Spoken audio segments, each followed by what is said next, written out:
Le terrorisme est une arme utilisée par des groupes révolutionnaires qui s'en servent pour renverser un ordre politique afin d'en établir un autre. Nous ne sommes pas en guerre contre le terrorisme, mais contre ces groupes politiques qui l'utilisent pour parvenir à leurs fins. L'usage du terrorisme sert à provoquer une sidération dans la population afin de la conduire à surréagir et à l'empêcher de penser. Conflit étudie la stratégie des terroristes à travers plusieurs exemples historiques, comme l'Irlande du Nord, la guerre d'Algérie et Israël. Le terrorisme n'est pas qu'un fait européen et il n'est pas lié qu'à l'islamisme. Grâce à des cartes inédites des professeurs Daniel Dory et Hervé Théry, vous seront dévoilés les espaces-temps du terrorisme. De l'Afrique à l'Amérique, de l'Asie à l'Europe, comment son usage évolue et pour quelle finalité.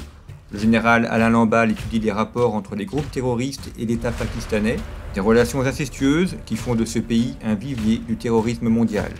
Anne Mandeville montre comment l'action de l'armée a été essentielle dans la répression du terrorisme en Irlande du Nord. Face à un projet politique construit et cohérent, l'action de police n'est pas suffisante.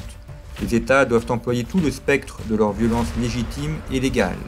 Marie-Danielle Desmélas explore la thèse peu connue mais essentielle de Martha Crenshaw, qui, la première, a étudié l'action terroriste du FLN, prélude à de nombreux actes terroristes dans le monde arabe. À travers ses regards politiques, militaires et historiques, Conflit explore les visages du terrorisme dont la menace est sans fin. Dans ce numéro, vous retrouverez également deux entretiens exceptionnels. Le premier avec l'ambassadeur de Russie en France. C'est la première fois depuis qu'il est ambassadeur à Paris qu'il accorde un entretien à un média français.